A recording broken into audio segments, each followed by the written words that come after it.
7 ways to make your run suck less.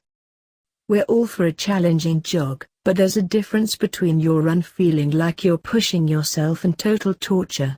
Those awful runs are what make you want to hang up your sneakers for good and crash on the sofa. Unfortunately, bad workouts are bound to happen every once in a while, and it's important to acknowledge that.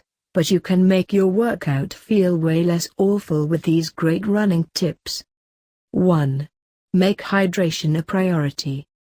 Not that you need any more reminders to drink more water, it comes out of almost every celeb's mouth, but quenching your thirst is key for a good run. Hydration needs should be considered long before heading out for a run, says Deborah Warner, certified running coach and the founder of Mile High Run Club, a boutique running studio and training center in New York City. Runners who hit the road daily need to make sure they are replacing lost fluids during, after, and before the runs. Water may be what your body needs in its purest form, but it's not the only thing you can drink to get hydrated. That's half of the concept of sports drinks like Gatorade and Powerade. Warner suggests a pre-run drink that contains electrolytes and caffeine. 2. Eat protein post-run. Nothing destroys a stride quite like a jabbing cramp in your side.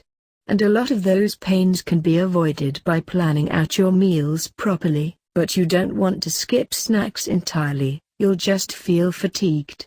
Warner suggests eating protein after runs because they tend to be harder to digest, thus ensuring you'll be cramp-free. 3. Plan out pre-run snacks.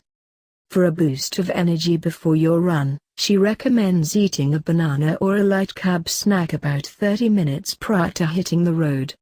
And while Warner says it depends on what's on your plate, waiting 2 full hours after eating a large meal is ideal. 4. Take rest seriously. Taking breaks can actually help you become a better runner, and according to Warner, will give your muscles the time they need to rebuild and repair themselves.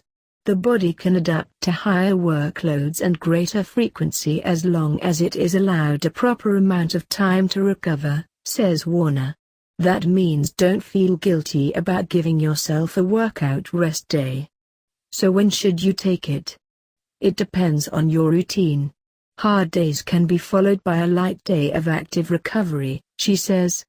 Athletes who are attuned to their body know when to ease up and supplement other activities for running such as swimming or hiking. 5. Sleep. Trust us. We can tell you firsthand that not enough shut-eye equals one exhausting run. Don't expect to go out there and run your 10K on only a few hours of sleep. Take the resting suggestion quite literally and establish a regular bedtime. 6. Make sure your sneakers are effective.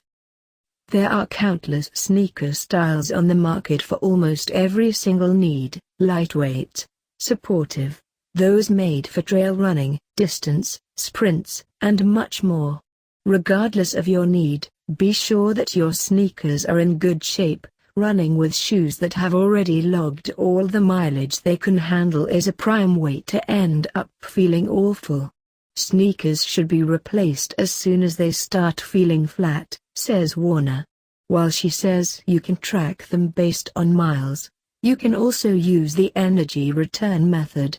To do this, Warner says to pay attention to the support you're getting and compare by incorporating new sneakers in rotation. 7. Dress appropriately. Of course your run is going to feel terrible if you're constantly pulling up your leggings or worse, feel like you can't move because you're too restricted. You also don't want to be too hot or too cold. We've journeyed out for many a run and felt totally clothing conscious the entire time, which is not what you want. Lightweight, water-repellent fabrics are best, but to find exactly what works for you, hit up your local running store and talk to a professional about where and how you run and your annoyances with your current gear.